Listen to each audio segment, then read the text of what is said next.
बेटे, तो last video में हमने देखा था विदाउट फंक्शनल ग्रुप्स अगर हमारे कुछ स्ट्रक्चर्स थे तो उसमें किस तरीके से पेरेंट चेन सिलेक्शन, कैसे नंबरिंग की जाए और किस तरीके से पूरे कंपाउंड का नाम लिखा जाता है। आज हम देखेंगे अगर किसी में फंक्शनल ग्रुप्स हैं, उसमें से मैं एक एक करके सारे फंक्शनल ग्रुप्स लूंगा। जैसे कि पहला आज अभी मैंने लिया हुआ है अल्कोहल। अल्कोहल में फर्स्ट एग्जाम्पल जैसे आप देख सकते हो यहाँ पे मेरे को सिर्फ एक OH दिख रहा है और कोई फंक्शनल ग्रुप नहीं दिख रहा है। इसका मतलब यही मेरा प्राइमरी फंक्शनल ग्रुप है, ठीक है। और प्राइमरी फंक्शनल ग्रुप के लिए क्या यूज किया जाता है? सफिक्स। सफिक्स मैंने यहाँ लिख दिया है ओल। जब भी ये एक फंक्शनल ग्रुप की तरह ट्रीट किया जाएगा इसके लिए सफिक्स यूज करेंगे, दैट इज ओल। और जब कभी भी ये किसी सब्स्टिट्यूएंट की तरह बिहेव करेगा, सब्स्टिट्यूएंट की तरह ये तब बिहेव करेगा जब मैं किसी हायर प्रायोरिटी का कोई फंक्शनल ग्रुप इसके साथ ले लूँ, ठीक है। तब इसे हम सब्स्टिट्यूएंट की तरह बिहेव करवाएंगे और प्रीफिक्स यूज करेंगे हाइड्रोक्सी। ये खैर एक दो फंक्शनल ग्रुप्स हम और पढ़ लेंगे, उसके बाद इसको एज अ हाइड्रोक्सी हम ट्रीट करवाएंगे। अभी फिलहाल क्योंकि एक ही OH है तो देखना सबसे पहला काम होता है हमारा parent chain selection. Parent chain selection होता है हमें ज़्यादा से ज़्यादा फंक्शनल ग्रुप्स लेना होता है, फंक्शनल ग्रुप से अटैच कार्बन ज़्यादा से ज़्यादा लेना होता है, ठीक है। उसके बाद मल्टीपल बॉन्ड देखते हैं, मल्टीपल बॉन्ड इसमें है ही नहीं और सब्स्टिट्यूएंट्स भी नहीं है। पेरेंट चेन लेंथ हमने ले ली मैक्सिमम जितनी ले सकते थे, ठीक है। नंबरिंग की बात करें तो नंबरिंग फंक्शनल ग्रुप को प्रायोरिटी देते हुए यहाँ पे 1, यहाँ पे 2, इस तरीके से हम नंबरिंग कर सकते हैं, ठीक है। नंबरिंग करने के बाद अब जो इसका नाम लिखा जाएगा, नाम लिखना रहेगा। नाम लिखते टाइम हम लिखेंगे, यहाँ पे कोई सब्स्टिट्यूएंट तो था नहीं तो वर्ड रूट से ही शुरू करेंगे। वर्ड रूट है हमारा इथेन, है ना। इथेन हमारा वर्ड रूट हो गया।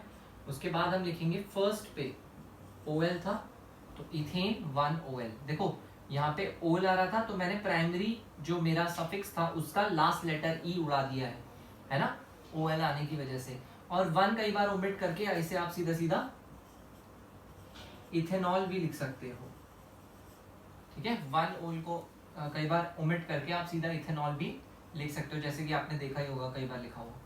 नेक्स्ट में हम पेरेंट चेन सिलेक्शन करते हैं। देखो मैक्सिमम नंबर ऑफ कार्बन हमें लेने हैं, फंक्शनल ग्रुप जिस कार्बन से अटैच है उसको लेते हुए और मल्टीपल बॉन्ड को लेते हुए। मैंने लिखवाया था ना पेरेंट चेन सिलेक्शन के लिए फंक्शनल ग्रुप को लेना जरूरी है, फंक्शनल ग्रुप जिस कार्बन से जुड़ा हुआ है।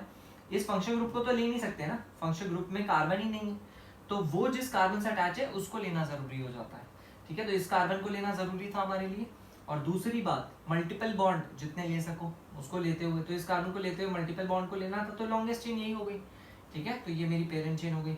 अब सवाल आता है नंबरिंग का। नंबरिंग में सबसे पहला इंपॉर्टेंट होता है हमारे लिए फंक्शनल ग्रुप, फिर होता है मल्टीपल बॉन्ड, लास्ट में होता है सब्स्टिट्यूएंट, ठीक है। तो फंक्शनल ग्रुप के हिसाब से आप नंबरिंग यहाँ से शुरू करोगे 1 2 3 4 5, ताकि फंक्शनल ग्रुप को कम से कम नंबर मिल सके। अब इसका नाम लिखते टाइम हम कैसे लिखेंगे? सबसे पहले इसमें कोई सब्स्टिट्यूएंट तो है नहीं तो इसका नाम पड़ेगा वर्ड रूट से स्टार्ट होगा पेंट। पेंट के बाद इस डबल बॉन्ड की पोजीशन आप देखो, जो भी लोअर नंबर होता है वो दिया जाता है पोजीशन में। तो पेंट 4 आप लिखोगे इन, है ना, EN। उसके बाद लिखेंगे हम 2 पे क्या दिख रहा है हमें? ओल दिख रहा है। 2 पे OH, OH के लिए जो सफिक्स यूज होता है दैट इज ओल। और क्योंकि ये AEIOUY में से O से स्टार्ट हो रहा है इसीलिए हमने जो इसका E है वो ड्रॉप आउट कर दिया, E को गायब कर दिया, ठीक है। नेक्स्ट एग्जांपल देखते हैं।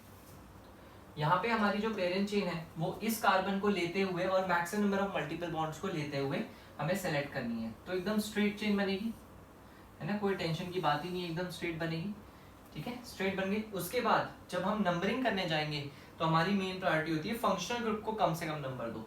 फंक्शनल को कम से कम नंबर देने के चक्कर में 1 2 3 4 1 2 3 यहाँ से नंबरिंग पास पड़ेगी तो यहीं से कर देंगे, है ना। हमें मल्टीपल बॉन्ड से कोई लेना देना नहीं है जब तक फंक्शनल ग्रुप की बारी आ रही है। फंक्शनल ग्रुप में क्लैश होता तब मल्टीपल बॉन्ड देखते हैं, अदरवाइज सिर्फ फंक्शनल ग्रुप देखोगे, ठीक है। अब रह गई बात इसका नाम लिखने की। तो सबसे पहले क्योंकि इसमें कोई भी सब्स्टिट्यूएंट आपको दिख नहीं रहा है तो वर्ड रूट से शुरू करेंगे। वर्ड रूट है हमारा हेक्स। हेक्स के बाद एक डबल बॉन्ड है, एक ट्रिपल बॉन्ड है, तो इनकी पोजीशन अल्फाबेटिकल ऑर्डर से लिख देंगे। पहले तो लिखेंगे 5 पे कौन था? इन था। और उसके बाद लिखेंगे हम 1 पे कौन था?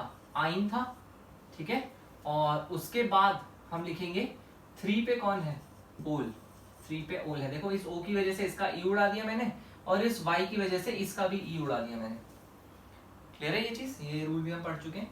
नेक्स्ट देखेंगे, ये फंक्शनल ग्रुप OH OH लगे हुए हैं, ये कार्बन और ये कार्बन इंक्लूड करना मेरे लिए इंपॉर्टेंट है, ठीक है, और इस कार्बन को इंक्लूड करने के चक्कर में इसको ओमिट करना जरूरी है, वो ओमिट होगा ही होगा। ठीक है, तो आप क्या करोगे, यहां से आपने स्ट्रेट चेन ले लेनी है, पूरी पूरी ले ली स्ट्रेट चेन। ठीक है, तो ये कैसा, अरे ये तो सब्स्टिट्यूएंट आ गया। पहली बार हमने इन एग्जांपल्स में एक सब्स्टिट्यूएंट देखा है। सब्स्टिट्यूएंट के लिए क्या लिखा जाता है, प्रीफिक्स। कैसे लिखेंगे, मैंने बताया था पेरेंट चेन से जो भी कार्बन मार्क्ड है उसको दे देते हैं 1 और उसके बाद वाले को दे देते हैं 2। ठीक है, अब जैसे इसका नॉर्मल नाम पड़ता है वैसे ही नाम रख दो, लास्ट में बस YL लगा देना, वर्ड रूट के बाद YL लगा देना। जैसे इसका नाम आप कैसे लिखते हैं, इसका नाम आप लिखते इथीन लिखते हैं, और बस लास्ट में आपको क्या लगा देना है, YL लगा देना है ना, क्योंकि एज अ सब्स्टिट्यूएंट बिहेव कर रहा है इसलिए लास्ट में YL लगाना जरूरी है। तो ये तो पर्टिकुलर इसका नाम हो गया। ठीक है, ओवरऑल नाम क्या जाएगा, उसके लिए पहले मुझे मेन पेरेंट चेन में भी नंबरिंग करनी पड़ेगी। उसमें नंबरिंग कहां से करेंगे वो देख लेते हैं। सबसे ज्यादा इंपॉर्टेंट होता है मेरे लिए फंक्शनल ग्रुप। यहां से देखो 1 2, यहां से देखो 1 2, अरे ये तो क्लैश हो गया। फंक्शनल ग्रुप के बाद आता है मल्टीपल बॉन्ड, अरे मल्टीपल बॉन्ड तो पेरेंट चेन में है ही नहीं। ठीक है, उसके बाद आता है सब्स्टिट्यूएंट, जहां से सब्स्टिट्यूएंट पास पड़े, तो 1 2 3 4, 1 2 3 4 5, बस डिसाइडेड। इस साइड से नंबरिंग करनी है, दिस इज 1 2 3 4 5 6 7 एंड 8। ओके, सो आपका जो इस कंपाउंड का नाम है वो ऐसा कुछ बन जाएगा। सबसे पहले आप लिखोगे 4 पे इथीन, इथिनाइल, 4 इथिनाइल। उसके बाद लिखोगे word root that is oct, क्योंकि कोई मल्टीपल बॉन्ड नहीं है तो सीधा लिख देंगे एन। उसके बाद 2 पे और 7 पे OH लगा हुआ है तो हम लिखेंगे 2,7 डायोल, और क्योंकि ये D से स्टार्ट हो रहा है इसलिए आप यहाँ पे E लगा सकते हो, यहाँ पे ओमिट करने की जरूरत नहीं है। ठीक है, नेक्स्ट देख लो, ये तो सिंपल सा है। इसमें आप क्या करोगे, ये जो रिंग है, रिंग के लिए मैंने आपको बताया था एक चीज, एक साइक्लो करके प्रीफिक्स लग जाता है ना, तो वर्ड रूट 3 कार्बन के हिसाब से हमें बोलना चाहिए था क्या, प्रॉप, और एक साइक्लो वर्ड पहले लग जाएगा तो ये बन जाएगा साइक्लो प्रॉप। ठीक है, सारे सिंगल बॉन्ड्स हैं तो प्रोपेन हो जाएगा, और 1 फर्स्ट पोजीशन पे ही ये OH लगा हुआ है तो 1 के बाद आप O लगा सकते हो। मैंने O के चक्कर में E को ड्रॉप आउट करवा दिया है। ठीक है, अच्छा इसको आप इकट्ठा साइक्लोप्रोपेनॉल भी लिख सकते हो। नेक्स्ट फंक्शन ग्रुप हम लोग देखने वाले हैं अमीन्स। अमीन्स में जब amines as a function group हम लेते हैं तो उसके लिए सफिक्स यूज होता है अमीन, और प्रीफिक्स जब उसे हम एज अ सब्स्टिट्यूएंट ट्रीट करवाएंगे तब उसके लिए प्रीफिक्स यूज होता है अमीनो।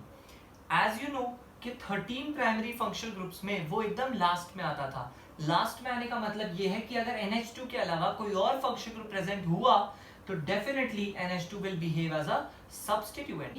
फर्स्ट एग्जांपल आप देख सकते हो, 4 कार्बन थे, इसमें पेरेंट चेन सेलेक्ट करी, 1 2 3 4 नंबरिंग किस हिसाब से होगी, इसको प्रायोरिटी देते हुए फंक्शन ग्रुप को, तो यहां से दोगे तो छोटा नंबर मिलेगा 1 2 3 4, और नाम वर्ड रूट के हिसाब से आपने लिख दिया ब्यूटेन। सेकंड पोजीशन पे है अमीन, है ना, ब्यूटेन 2 अमीन, इस तरीके से हम नाम लिख सकते हैं। सेकंड एग्जांपल देखते हैं, यहाँ पे भी 4 कार्बन की पेरेंट चेन है, उसके बाद हमारे पास फंक्शन ग्रुप भी है, मल्टीपल बॉन्ड भी है। अब प्रायोरिटी किसको दी जाती है नंबरिंग करते वक्त, ऑब्वियसली फंक्शनल ग्रुप को। मैंने ऑर्डर लिखवाया था नंबरिंग में, सबसे पहले फंक्शनल ग्रुप, फिर मल्टीपल बॉन्ड, फिर सब्स्टिट्यूएंट्स। तो सबसे पहले फंक्शनल ग्रुप को अगर मैं नंबर करूं तो 1 2 3 4 इस तरीके से नंबर किया जाएगा ताकि इसको कम से कम नंबर मिले। उसके बाद जब आप इसका नाम लिखने जाओगे तो सब्स्टिट्यूएंट तो कोई है नहीं तो प्रीफिक्स लगेगा नहीं। ठीक है, उसके बिना अब बचा क्या लिखना, word root. Word root 4 carbon के लिए पड़ेगा ब्यूट, और फिर थर्ड पोजीशन पे हमारा इन लगा हुआ है तो ब्यूट 3 इन, और सेकेंड पोजीशन पे लगा हुआ है अमीन। ठीक है, since it is starting with A so E of the primary suffix is dropped. ठीक है, तो ये इसका नाम बन जाएगा। नेक्स्ट एग्जांपल देखते हैं, एग्जांपल नंबर 3। यहाँ पे पेरेंट चेन सिलेक्शन अगर मैं करूं तो यहाँ कार्बन से सेलेक्ट होएगा, है ना, this is the bond line formula, है ना, यहां से आपको स्टार्ट करना है कार्बन से, और फिर फंक्शनल ग्रुप वाला कार्बन लेना इंपॉर्टेंट है और मल्टीपल बॉन्ड लेना इंपॉर्टेंट है। इसको लेते हुए सबसे लंबी पेरेंट चेन, तो आप नीचे भी आ सकते हो, आगे भी जा सकते हो, है ना, पर अगर आप आगे जाते हो तो आपको 2 सब्स्टिट्यूएंट्स मिलेंगे, है ना, ध्यान से देखो, अगर आप यहाँ जाते हो तो आपको 2 सब्स्टिट्यूएंट्स मिलेंगे, एक नाइट्रो और एक ये मिथाइल, है ना, सिंगल कार्बन। तो यहां से मैं इसे मर्ज कर दूं, ये मेरी पेरेंट चेन हो गई फाइनली, ठीक है। बाकी मेरे सब्स्टिट्यूएंट्स देखा जाए तो एक ये मिथाइल है, यहाँ पे नाइट्रो है, यहाँ पे फ्लोरो है, और ये हमारा है फंक्शनल ग्रुप, ठीक है। मैंने आपको बताया था कि नाइट्रो, फ्लोरो, हेलो ये सब है ना, स्टार्टिंग ऑफ द चैप्टर में बताया था यूपीएससी में कि ये they are always treated as substituents, they are never considered as functional groups. तो अब हम क्या करेंगे, नंबरिंग करते वक्त इसका ध्यान रखेंगे, सबसे ज्यादा इंपॉर्टेंट होता है हमारे लिए फंक्शनल ग्रुप का नंबर। तो 1 2 है ना, 3 4 इस तरीके से चारों कार्बन्स को मैंने नंबर कर दिया। बाकी जो भी हमारे सब्स्टिट्यूएंट्स हैं उनके नाम का फर्स्ट लेटर मैं लिख दूं, तो फ्लोरो F, this is methyl M, this is nitro N। तो ऑर्डर क्या आएगा, अल्फाबेटिकल ऑर्डर में अगर मैं लिखना चाहूं तो पहले F आएगा, तो मैं लिखूंगा 1, इसका नाम पड़ेगा 1 फ्लोरो, ठीक है। 1 फ्लोरो के बाद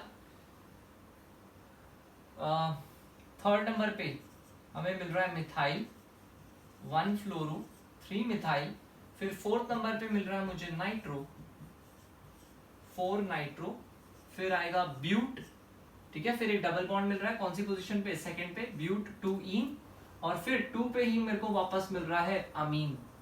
और इस अमीन की वजह से, क्योंकि ए से स्टार्ट हो रहा है, मैंने ई ड्रॉप कर दिया, तो ये प्रॉपर नाम बन जाएगा इसका, है ना, इस पूरे ग्रुप का। Next is a very interesting cockroach, जिसका आपको नाम देना है, ठीक है। इसका नाम देने के लिए बेसिकली आप ऐसा समझ लो, ये जो कॉकरोच है ये एक पेरेंट चेन है, ठीक है, ये एक पेरेंट चेन है, उसके साथ ये सारे सब्स्टिट्यूएंट्स लगे हुए हैं। तो मुझे बेसिकली बस इन सब्स्टिट्यूएंट्स का नाम लिखना है, इन सब्स्टिट्यूएंट्स का नाम ही इस कॉकरोच का नाम कहलाएगा फिलहाल के लिए, ठीक है। अब मैंने इस कॉकरोच में पहला पार्ट इसको बोल दिया, सेकेंड पार्ट इसको दे रहा हूं, थर्ड पार्ट इसको दे रहा हूं, ठीक है। फिर फोर्थ नंबर पे आप इसका नाम बताओगे, फिफ्थ पे इसका, ठीक है, सिक्स्थ, सेवेंथ एंड एट्थ, है ना।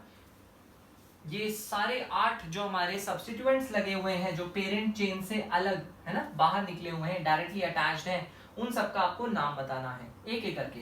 तो पहले हम फर्स्ट की बात कर लेते हैं। फर्स्ट की अगर मैं बात करूं, फर्स्ट का नाम क्या है, तो फर्स्ट के नाम के लिए आपको दिख रहा है, आपको नंबर 1 तो इसी को देना पड़ेगा, नंबर 1 इसी को दोगे, 1 2 फिर 3, कहीं से कहीं भी चले जाओ, जो पेरेंट चेन से अटैच्ड कार्बन होता है उसको 1 देना होता है, उसके बाद आप कहीं भी चले जाओ, 1 2 3 या 1 2 3 कोई फर्क नहीं पड़ रहा, ठीक है। तो आप 1 2 3 ऐसे दे दिए, इसके बाद कहीं पे कोई सब्स्टिट्यूएंट और कोई तो है नहीं, तो सीधा सीधा इसका नाम जैसे आप लिखने वाले थे, कैसे लिखते हैं, साइक्लोप्रोपेन बोलते। अब साइक्लोप्रोपेन ना बोल के, क्योंकि ये खुद एक सब्स्टिट्यूएंट है, प्रोप के बाद आप YL लगा दोगे, तो ये इसका नाम हो गया पहले सब्स्टिट्यूएंट का। सेकेंड सब्स्टिट्यूएंट की बात करते हैं। अगर सेकेंड सब्स्टिट्यूएंट की मैं बात करूं, तो देखो स्टार्ट तो आपको यहीं से करना है, क्योंकि पेरेंट चेन से जिस कार्बन से कनेक्टेड होता है वहीं से हम नंबरिंग शुरू करते हैं। तो यहाँ पे मैंने 1 दे दिया, अब 2 किधर देना है, हमेशा मल्टीपल बॉन्ड पूरा कवर करना होता है, मतलब 1 यहाँ देके आप 2 यहाँ नहीं दे सकते। अगर आपने 1 इसे दिया है तो मल्टीपल बॉन्ड को कवर करना ही पड़ेगा, 2 आपको यहाँ देना है और फिर आप 3 यहाँ दोगे, ठीक है। अब इसका नाम कैसे लिखोगे, अगेन यहाँ पे कोई और सब्स्टिट्यूएंट तो है नहीं, तो इसका मेन नाम कैसे लिख सकते थे आप, साइक्लोप्रोप लिखते, साइक्लोप्रोप 1 इन बोलते हैं ना इसे, साइक्लोप्रोप 1 इन। अब 1 इन बोलने के बजाय इन के आगे बस YL लगा दो, इनाइल बन जाएगा, ठीक है, साइक्लोप्रोप 1 इनाइल, या फिर साइक्लोप्रोपिनाइल भी बोल सकते हैं हम इसे, ठीक है। थर्ड की बात कर लेते हैं। थर्ड हमारा जो है, यहाँ पे नंबरिंग अगेन यहाँ से शुरू होगी, 1 देन 2, है ना। 2 पे हमें दिख रहा है क्लोरो, तो मैं इस तरीके से नेम दूंगा इसे 2 क्लोरो, और फिर इसका नाम क्या पड़ेगा, साइक्लोब्यूटेन। साइक्लोब्यूटेन बोलते, पर क्योंकि ये खुद पेरेंट चेन नहीं है, वो खुद एक सब्स्टिट्यूएंट है, तो ब्यूटेन बोलने के बजाय हम बोल देंगे ब्यूटाइल, ठीक है। फोर्थ नंबर पे देखते हैं। फोर्थ नंबर पे हमें दिख रहा है सिंपल सा, है ना, इसको दे देंगे हम 1 नंबर, 1 2 और 3। तो इसका नाम कैसे देते हैं हम, इसका नाम देते हैं प्रॉप, ठीक है। प्रॉप लिखने के बाद, ठीक है, प्रॉप लिखने के बाद आप सेकेंड पोजीशन पे बोलते इन है, प्रॉप 2 इन, और क्योंकि ये खुद एक सब्स्टिट्यूएंट है इसलिए YL लगा देंगे, ठीक है।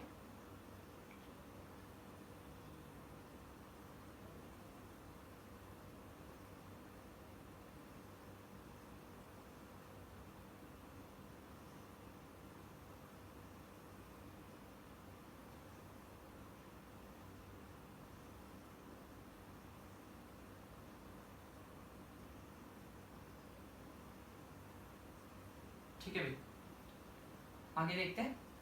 जो फिफ्थ है, फिफ्थ का नाम मैं लिखने जा रहा हूं। फिफ्थ वाले का नाम लिखने के लिए मुझे नंबरिंग यहां से शुरू करनी है, 1 2 और 3 इस तरीके से नंबर कर दिया। उसके बाद मैं लिखूंगा वर्ड रूट प्रॉप, प्रॉप के बाद 1 पे डबल बॉन्ड है तो प्रॉप 1 इन, ऐसा इसका नाम पढ़ना चाहिए था पूरा, पर ये खुद एक सब्स्टिट्यूएंट है इसलिए लास्ट में YL लग जाएगा। ठीक है, सिक्स्थ की बात करते हैं। देखो 6, 7 और 8 को बहुत ध्यान से देखो, ये सब पेरेंट चेन से डबल बॉन्ड से कनेक्टेड है, जबकि अभी तक हमने जितने भी सब्स्टिट्यूएंट्स देखे वो सब पेरेंट चेन से सिंगल बॉन्ड से कनेक्टेड थे। तो इनके नाम में क्या फर्क होता है, जो सिंगल बॉन्ड से कनेक्टेड होते हैं उनके सब्स्टिट्यूएंट के नेम के लास्ट में आई लगता है, जबकि अगर कोई सब्स्टिट्यूएंट डबल बॉन्ड से कनेक्टेड है तो आई के बजाय आइलिडीन लगता है। बस इतना डिफरेंस याद रखना। जैसे सिक्स्थ के केस में सिंगल कार्बन यहाँ पे लगा हुआ था, तो सिंगल कार्बन के लिए मैं वैसे तो बोलता मिथाइल, मिथाइल बोलता, पर अब बोलूंगा मिथाइलिडीन, क्योंकि ये डबल बॉन्ड से कनेक्टेड है सिंगल कार्बन, राइट। सेवेंथ की अगर मैं बात करूं, इसको नंबरिंग दे दूंगा 1, इसको दे दूंगा 2। वैसे मैं इसे बोलता इथाइल, इथाइल बोलता, पर अब इसको मैं बोलूंगा इथाइलिडीन। ठीक है, इसको मैं बोल दूंगा इथाइलिडीन। और 8th नंबर पे जो आखिरी हमारा ग्रुप दिख रहा है, इसको मुझे नंबरिंग करनी पड़ेगी 1 2 3 इस तरीके से पेरेंट चेन नंबर कर दिया। 2 पे खुद एक मिथाइल लगा हुआ है तो 2 मिथाइल प्रोप है ना, प्रोपाइल बोल सकता था मैं इसे, 2 मिथाइल प्रोपाइल, लेकिन डबल बॉन्ड से जुड़ा है तो इसका नाम बन जाएगा 2 मिथाइल प्रोपाइलिडीन। ठीक है, प्रोपाइल की जगह पड़ जाएगा इसका नाम प्रोपाइलिडीन। ओके, अमीन्स पे नेक्स्ट एग्जांपल देखते हैं, एग्जांपल नंबर 4। जैसे कि आपको यहाँ पे दिख रहे होंगे, मैंने कुछ ऐसे एग्जांपल्स लिए हैं जिसमें जो हमारा अमीन है वो 1 डिग्री नहीं है, 2 डिग्री या 3 डिग्री में से है। तो ऐसे केस में हम कैसे नाम लिखेंगे? रूल्स बेटा बिल्कुल सेम ही है। हमें सबसे पहले फंक्शन ग्रुप जिस कार्बन से जुड़ा है वो लेना जरूरी है, उसके बाद मल्टीपल बॉन्ड लेना जरूरी है, उसके बाद लंबी पेरेंट चेन लेना जरूरी है। क्योंकि यहाँ पे मल्टीपल बॉन्ड तो है नहीं, है ना, फंक्शन ग्रुप से सारे कार्बन जुड़े हुए हैं, तो सबसे लंबी पेरेंट चेन की बात आ जाती है। तो सबसे लंबी पेरेंट चेन बनेगी ये।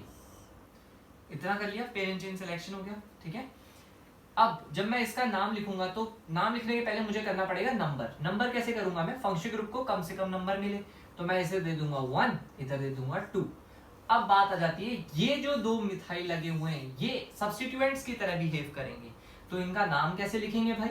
इनका नाम ऐसे लिखा जाएगा n, n, दोनों है ना, नंबर की जगह पे n, n लिख देते हैं, n, n dimethyl, n, n dimethyl ethane, ethane. और ये n है कौन से नंबर पे वो हम यहां स्पेसिफाई कर देंगे, इथेन 1 अमीन। इस तरीके से हमने वहां लास्ट में जाके ये स्पेसिफाई कर दिया कि ये जो n, n लगे हुए थे ये कौन से नंबर पे लगे हुए थे। ठीक है, नेक्स्ट देखते हैं। यहाँ पे फंक्शन ग्रुप से जुड़ा हुआ कार्बन लेना जरूरी है, मतलब ये और ये दोनों ही जुड़े हुए हैं। ठीक है, दूसरी बात मल्टीपल बॉन्ड लेना जरूरी है, मल्टीपल बॉन्ड है ही नहीं। उसके बाद तीसरी बात लंबी पेरेंट चेन लेना जरूरी है। तो लंबी पेरेंट चेन मतलब इस कार्बन को इंक्लूड करते हुए सबसे लंबी पेरेंट चेन अगर मैं बनाऊं तो भाई ऐसे बनेगी सबसे लंबी पेरेंट चेन, सिंपल सी बात है। और ये हमारा चला जाएगा सब्स्टिट्यूएंट में। अब जब मैं नंबरिंग करूंगा, नंबरिंग मैं इस साइड से करूंगा या इस साइड से करूंगा, तो भाई मुझे इसको लोएस्ट नंबर देना है इस फंक्शन ग्रुप को, तो मैं इस साइड से नंबर करूंगा 1 2 3 4। ये जो मिथाइल है ये सब्स्टिट्यूएंट की तरह बिहेव करेगा, तो इसको मैं लिख दूंगा n के साथ जुड़ा हुआ होने की वजह से ऐसा n मिथाइल, n मिथाइल लिख दिया। n मिथाइल लिखने के बाद मैं लिखूंगा वर्ड रूट। वर्ड रूट है मेरा ब्यूटेन, ब्यूट के साथ एन क्योंकि कोई डबल बॉन्ड वगैरह कुछ नहीं है, ब्यूटेन। फिर सेकेंड पोजीशन पे है हमारा अमीन। देखो इसकी जो लोकेशन है, यहाँ जो हम स्टार्टिंग में n लिखते हैं उसका जो नंबर है वो यहाँ पे वैसे भी आ ही जाता है जब मैं फंक्शन ग्रुप लिख रहा होता हूँ, है ना, उसी फंक्शन ग्रुप से ही तो अटैच सब्स्टिट्यूएंट था। तो यहाँ पे नंबर स्पेसिफाई करने का कोई एज सच पर्पस रहा नहीं, है ना, वो नंबर तो हम यहाँ स्पेसिफाई कर ही दे रहे हैं, तो कोई टेंशन वाली बात है नहीं। ठीक है, अगेन यहाँ पे फंक्शनल ग्रुप के कार्बन लेना है, अच्छी बात है, मल्टीपल बॉन्ड है ही नहीं, कोई टेंशन की बात ही नहीं है। ठीक है, फिर longest parent chain, longest parent chain लेना है तो ये ले लिया लॉन्गेस्ट पेरेंट चेन, है ना। उसके बाद ये सब्स्टिट्यूएंट्स की तरह बिहेव कर जाएंगे, नंबरिंग आप ऐसे कर लोगे ताकि फंक्शन ग्रुप को कम से कम नंबर मिले। अब यहाँ पे ये देखो 2 अलग अलग सब्स्टिट्यूएंट्स आ गए, तो इसको मैं सीधा n, करके नहीं लिख सकता, इसको मुझे अलग अलग लिखना पड़ेगा। तो मैं ऐसे लिखूंगा n इथाइल, अल्फाबेटिकल ऑर्डर में n methyl, n ethyl n methyl, where n is treated as a number, है ना, इसको एक नंबर कंसीडर करो। जैसे आप देख रहे हो हाइफन से मैंने इसे डिस्टिंग्विश किया, n इथाइल n मिथाइल, फिर इसके लिए वर्ड रूट आ जाएगा प्रोप के साथ डबल बॉन्ड है नहीं, कुछ नहीं है, तो प्रोपेन, और फिर पोजीशन 1 प्रोपेन 1 अमीन, ठीक है, और इसका ई ड्रॉप कर देंगे क्योंकि ये ए से स्टार्ट हो रहा है। इस तरीके से हम इसका नाम लिख सकते हैं, ठीक है। एग्जाम्पल नंबर 7 देखते हैं। यहाँ पे अगेन सबसे लंबी पेरेंट चेन कैसे सिलेक्ट होगी भाई, ऐसे मुड़ जाओ, है ना, ऐसे मुड़ जाओ। अब इसका नाम जब लिखेंगे तो यहाँ पे मुझे ये दोनों तो सब्स्टिट्यूएंट्स के फॉर्म में दिख रहे हैं, नंबरिंग करते वक्त कहीं से भी कर लो, ऐसे ऐसे कोई फर्क नहीं पड़ता, 1 2 3, ताकि सब्स्टिट्यूएंट, क्योंकि दोनों साइड से क्लैश, जो भी हमारा फंक्शन ग्रुप है दोनों साइड से वो क्लैश ही हो रहा है, तो कोई फर्क नहीं पड़ने वाला, ठीक है। तो नाम कैसे लिखेंगे इसका, देखना, सबसे पहले n, n dimethyl, n, dimethyl propane, propane के बाद लिख देंगे 2 पे अमीन, 2 पे वो फंक्शन ग्रुप लगा हुआ है, तो प्रोपेन 2 अमीन, उससे उसकी पोजीशन क्लियर हो जाएगी, ठीक है, कि कहां पे वो फंक्शन ग्रुप लगा हुआ था। एग्जाम्पल नंबर 8 में जैसे कि आप देख सकते हो 2 फंक्शन ग्रुप्स आ गए। अब पहली बार जाके उस प्रायोरिटी का यूज पड़ेगा। जब मैंने आपको 13 फंक्शन ग्रुप्स लिखाए थे, उनमें से NH2 एकदम लास्ट में था, है ना, OH हमारा डेफिनेटली उससे ऊपर होगा, तो यानी कि यहाँ पे ये फंक्शन ग्रुप है और ये सिर्फ एक सब्स्टिट्यूएंट है। तो फंक्शनल ग्रुप के लिए तो हम सफिक्स यूज करते हैं, जबकि NH2 के लिए हम क्या यूज करेंगे, prefix. Why, because it is acting as a substituent, ठीक है। तो अब हमारी प्रायोरिटी ये नहीं, ये बन चुकी है, ठीक है। तो पेरेंट चेन सेलेक्ट करेंगे, पेरेंट चेन सेलेक्ट करने के बाद लोएस्ट नंबर इसको देने की कोशिश करोगे, ना कि उसको। तो यहां से नंबरिंग होगी 1 2 3 4, it is just behaving as a substituent, उससे ज्यादा कोई औकात नहीं है इसकी, ठीक है। सारी औकात अब हो गई है अल्कोहल की, because alcohol is now the functional group, ठीक है। तो इसके लिए तो हम सफिक्स यूज करेंगे, इसके लिए प्रीफिक्स यूज करेंगे, और ये सब्स्टिट्यूएंट है तो सामने लिखा जाएगा। इसके लिए प्रीफिक्स क्या था भाई, अमीनो, है ना, तो 4th पे लिख दिया मैंने अमीनो, 4th अमीनो, फिर वर्ड रूट ब्यूट एन, क्योंकि कोई डबल बॉन्ड ट्रिपल बॉन्ड नहीं है, ब्यूटेन, फिर लिखेंगे 2 पे ओल, है ना, ओ है तो यहाँ का ई ड्रॉप कर दिया मैंने, तो 4 अमीनो ब्यूटेन 2 ओल, ऐसा इसका नाम हो जाएगा, ठीक है। लास्ट एग्जांपल हम यहाँ देखेंगे, यहाँ पे अगेन अकेला ही आ रहा है, इसका मतलब ये फंक्शन ग्रुप की तरह ही माना जाएगा, और 3 कार्बन के लिए मुझे वर्ड लगाना पड़ेगा साइक्लो प्रोप, है ना, साइक्लो प्रोप एन, और फिर 1 अमीन, और ऑब्वियसली आप इस ई को हटा सकते हो, इनफैक्ट आप इस 1 को भी हटा के साइक्लोप्रोपेन अमीन भी बोल सकते थे। नेक्स्ट फंक्शन ग्रुप देखते हैं, कार्बोक्सिलिक एसिड्स, जिसे हम COOH से रिप्रेजेंट करते हैं, ठीक है। इसके लिए प्रीफिक्स होता है कार्बोक्सी, ठीक है, और सफिक्स होता है बेटा इसके लिए 2 सफिक्स होते हैं, ठीक है। अगर इस कार्बन को पेरेंट चेन में इंक्लूड किया जा रहा है, in that case suffix used is oic acid. When carbon of COH is included in the parent chain, तब हम oic acid यूज करते हैं, और अगर when carbon of COH is not included in the parent chain, ऐसा कब होगा हम देखेंगे एग्जाम्पल, उस केस में इसका जो सफिक्स यूज होता है that is called carboxylic acid, ठीक है। अभी फिलहाल ये 3 एग्जाम्पल्स देखते हैं, उसके बाद फिर फर्दर और देखेंगे। इन एग्जांपल्स में अगर देखा जाए तो सबसे पहले देखो COH, तो हमें पता है COH उन 13 में से सबसे ऊपर था, सबसे ज्यादा प्रायोरिटी इसी की है, यानी it will always behave as functional group, ठीक है। तो इसको तो मुझे लेना है ही, उसके कार्बन को तो मुझे लेना है ही, उसको लेते हुए मुझे अगले नंबर पे क्या देखना होता है, मल्टीपल बॉन्ड। फंक्शनल ग्रुप के कार्बन को लेते हुए मल्टीपल बॉन्ड ज्यादा से ज्यादा ले सको, भले ही आपकी चेन छोटी हो जाए, याद रखना फंक्शन ग्रुप मल्टीपल बॉन्ड, फिर पेरेंट चेन की लेंथ मैटर करती है, लास्ट में सब्स्टिट्यूएंट्स मैटर करते हैं, ठीक है। तो इस कार्बन को लेते हुए मुझे मल्टीपल बॉन्ड को लेना है, इसलिए मेरी चेन ये देखो यहां मुड़ जाएगी। भले ही आपकी लंबी चेन होती है ऐसे, पर हमें लंबी चेन से ज्यादा इंपॉर्टेंट है ज्यादा से ज्यादा फंक्शन ग्रुप लो, उसके बाद ज्यादा से ज्यादा मल्टीपल बॉन्ड लो, क्लियर है। अब ये एक पूरा सब्स्टिट्यूएंट है, अगर मैं इसमें नंबरिंग कर दूं तो इसको जाएगा नंबर 1, इसको जाएगा 2 और इसको जाएगा 3, ठीक है। फंक्शनल ग्रुप को सबसे कम नंबर या सबसे ज्यादा प्रायोरिटी देनी हमें पड़ती है, ठीक है। अब इसका नाम लिखने के लिए आप बोल सकते हो 2 पे सीधा सीधा क्या दिख रहा है आपको, इथ, इथ के साथ YL लगा दिया बिकॉज सब्स्टिट्यूएंट है, 2 इथाइल, बाकी बचा प्रोप, प्रोप के बाद आप लिखोगे 2 पे इन, ठीक है, 2 पे इन, और उसके बाद लिखा जाएगा 1 पे ओइक एसिड, है ना। देखो अगेन O से स्टार्ट हो रहा था, मैंने इसका E ड्रॉप कर दिया, आप सीधा इनोइक एसिड भी लिख सकते हो, ठीक है, 1 को भी ड्रॉप कर सकते हो, ठीक है। And since carbon is included in the parent chain therefore oic acid वाला सफिक्स हमने यूज किया है, ना कि कार्बोक्सिलिक एसिड वाला, ठीक है। कार्बोक्सिलिक कब यूज करेंगे वो भी हम देखेंगे, ठीक है। नेक्स्ट देख लेते हैं, नेक्स्ट एग्जांपल देख लेते हैं। नेक्स्ट एग्जांपल में हमें दिख रहा है ये कार्बन लेना जरूरी है, इस कार्बन को लेते हुए मल्टीपल बॉन्ड को लेना है, मल्टीपल बॉन्ड तो है ही नहीं, उसके बाद मैटर करता है हमारे लिए लेंथ ऑफ द चेन, तो इस कार्बन को लेते हुए 1 2 3 या 1 2 3 4 कौन सी बेटर रहेगी, ऑब्वियसली 4 की पेरेंट चेन की लेंथ ज्यादा बेटर है, तो ये पूरा एज अ सब्स्टिट्यूएंट बिहेव करेगा। इसको जब मैं सब्स्टिट्यूएंट की तरह बिहेव करवाऊंगा तो 1 है ना, इसको नंबर 1 देना पड़ेगा, और 1 पे लगा हुआ है क्लोरो, तो इस पूरे का मैं नाम दे सकता हूं क्लोरो मिथाइल, 1 क्लोरोमिथाइल या फिर क्लोरोमिथाइल, अगर सिंपल क्लोरोमिथाइल भी लिखोगे तो भी ये अंडरस्टूड है कि 1 पे ही है ना।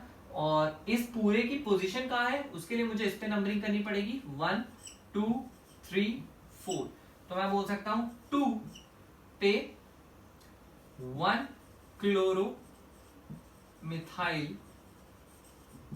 2 पे 1 क्लोरोमिथाइल, और उसके बाद ब्यूटेन, ब्यूटेन 1 ओइक एसिड, या फिर सीधा ब्यूटेनोइक एसिड भी लिख सकते हैं 1 को स्किप करते हुए, ठीक है।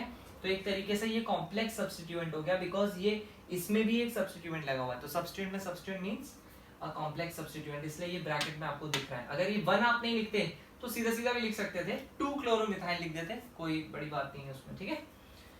नेक्स्ट एग्जांपल 3 अगर आप देखोगे, it is a very good example. इसमें आपको दिख रहा है कि भाई कहने को तो मैंने 3 फंक्शनल ग्रुप लगा रखे हैं, अल्कोहल लगाया है, अमीन लगाया है और कार्बोक्सिलिक एसिड लगाया है, बट आप जानते हो कायदे से किसी भी एक कंपाउंड में सिर्फ एक ही फंक्शनल ग्रुप हो सकता है, ठीक है, यानी बाकी के जो 2 हैं वो मात्र एक सब्स्टिट्यूएंट हैं।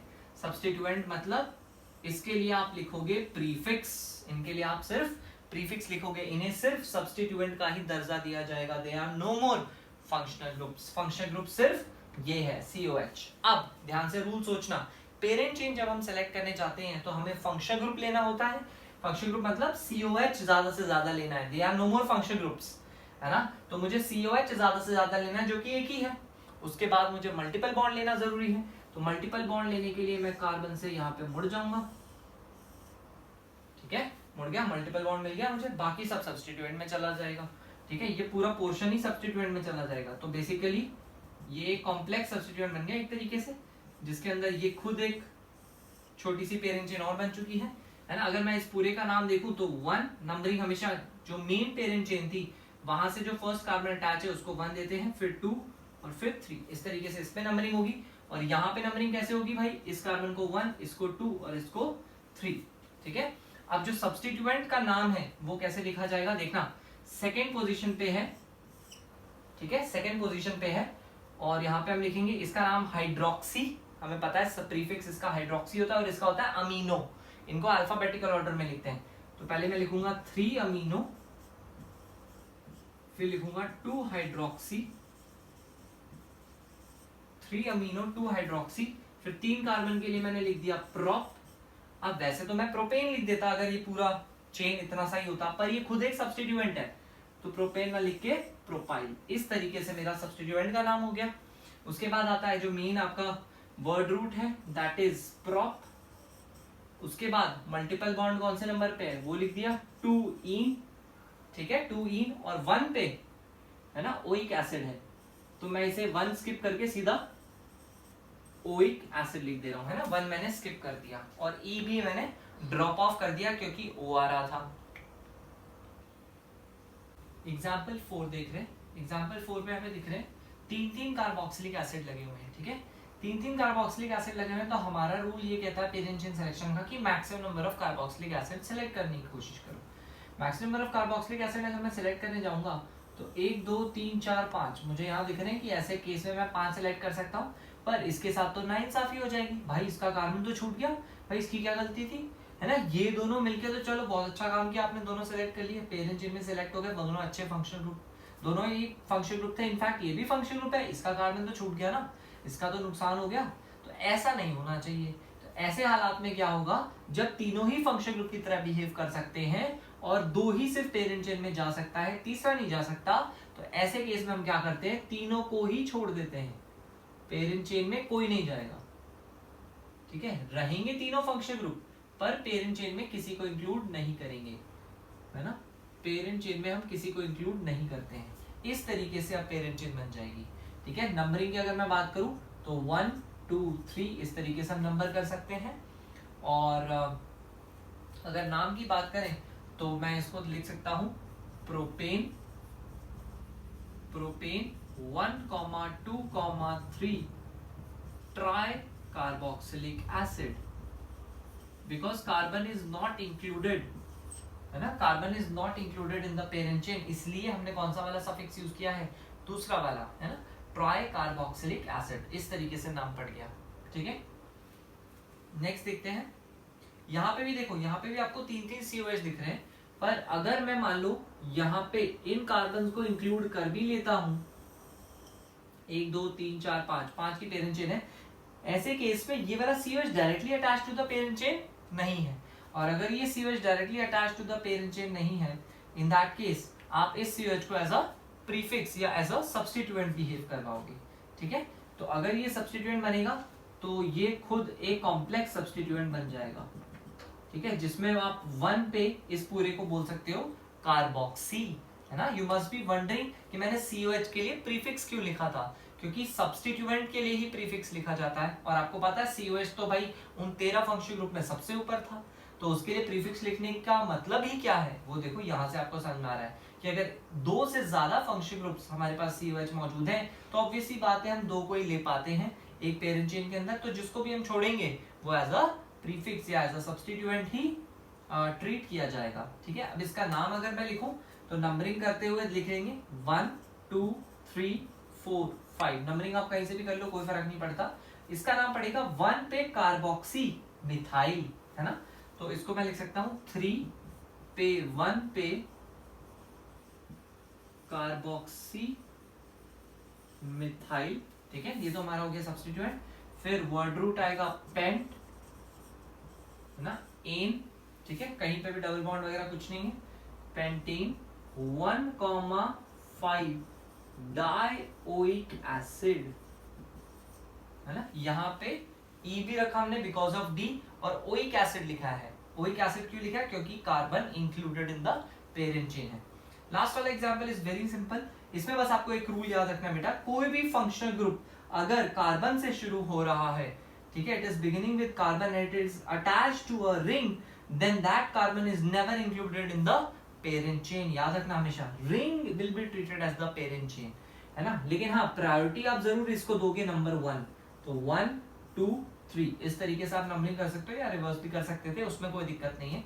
इसका नाम कैसे पड़ेगा, इसका नाम पड़ेगा साइक्लोप्रोपेन। देखो साइक्लोप्रोपेन तो पड़ेगा ही, साइक्लोप्रोपेन के बाद आप लिख सकते हो 1 पे कार्बोक्सिलिक एसिड, या 1 को इग्नोर भी कर सकते थे, साइक्लोप्रोपेन के साथ carboxylic acid, because again carbon तो इंक्लूड नहीं हुआ ना पेरेंट चेन में, पेरेंट चेन में कार्बन तो इंक्लूड हुआ नहीं, इसलिए सफिक्स आएगा कार्बोक्सिलिक एसिड। तो नेक्स्ट शुरू करेंगे एसिड एनहाइड्राइड, हमारा 4th फंक्शनल ग्रुप है। एसिड एनहाइड्राइड बेटा ज्यादा किसी और फंक्शनल ग्रुप के साथ आपको कभी मिलेगा नहीं, अलग सा ही मिलेगा, इसको नाम लिखने का तरीका भी बिल्कुल डिफरेंट सा ही है। एक बार ध्यान से देखना एसिड एनहाइड्राइड बनता कैसे है, उसका सफिक्स मैंने यहाँ पे लिख दिया, ओइक एनहाइड्राइड इसका सफिक्स होता है, और ये बनता कैसे है, एनहाइड्राइड का मतलब होता है लॉस ऑफ वाटर, है ना। पानी अगर आप किसी मॉलिक्यूल को, जैसे ये एक एसिड एनहाइड्राइड है, इसको अगर आप पानी प्रोवाइड करोगे, कैसे प्रोवाइड करोगे देखना, इस बॉन्ड को तोड़ दो, है ना, कहीं से भी, या तो यहाँ से तोड़ दो या यहाँ से तोड़ दो, कोई बात नहीं, कहीं से भी तोड़ सकते हो। H और OH बांटना है आपको, जहां पे ऑक्सीजन है उस साइड पे दे दो H, और जहां पे कुछ नहीं है यानी कार्बन वाली साइड पे दे दो OH, ठीक है। तो आपको दिखेंगे 2 एसिड्स बनते हुए, दिख रहे हैं। इन दोनों एसिड्स, अगर ये दोनों एसिड एकदम सेम है तो बस उस एक एसिड का नाम लिख दो, और लास्ट में एनहाइड्राइड लगा देना एसिड की जगह पे। जैसे यहाँ पे जो दो एसिड्स बन रहे हैं बिल्कुल सेम है, इथेनोइक एसिड, ये भी बन रहा है आपका इथेनोइक एसिड, क्योंकि दोनों सेम है इसलिए इसका नाम पड़ेगा सीधा सीधा इथेनोइक। एसिड की जगह पे बस लिख दोगे एनहाइड्राइड, बस इतना सा करना होता है, ठीक है। नेक्स्ट इसमें देखेंगे, इसमें अगेन कहीं से भी तोड़ सकते हो, मैंने यहां से तोड़ दिया, बस ऑक्सीजन की साइड पे आपको H देना है और जो दूसरी वाली साइड है वहां पे OH देना है। उसके बाद आप देखोगे ये दो एसिड्स हैं लेकिन दोनों डिफरेंट है। यहाँ पे जो एसिड बन रहा है वो तो 2 कार्बन वाला है यानी इथेनोइक एसिड है, लेकिन इस साइड वाला सिर्फ 1 कार्बन का एसिड है, दैट इज मिथेनोइक एसिड। तो इन दोनों को क्या करेंगे, अल्फाबेटिकल ऑर्डर में लिख देंगे और लास्ट में एनहाइड्राइड लगा देंगे, ठीक है। तो इसका नाम कैसा बनेगा, इसका नाम बनेगा इथेनोइक, इथेनोइक के बाद मिथेनोइक और फिर लास्ट में हम लिख देंगे एनहाइड्राइड, बस इस तरीके से लिख सकते हैं, ठीक है। लास्ट एग्जांपल देखना, लास्ट एग्जांपल में एक रिंग टाइप की बनी हुई है, इसमें भी हम क्या करेंगे, ऐसा ऐसा करके डैश बना देंगे, O की साइड पे दे देंगे H और जहां पे कार्बन वाली साइड थी वहां दे देंगे OH। अब देखो ये बनेगा कैसे है ना, ये देखो कैसा बनेगा, 1 2 3 4 है ना, 1 2 3 4, 4 कार्बन का है ना ओपन चेन कंपाउंड बन जाएगा जिसके दोनों एंड्स पे COH होगा, है ना।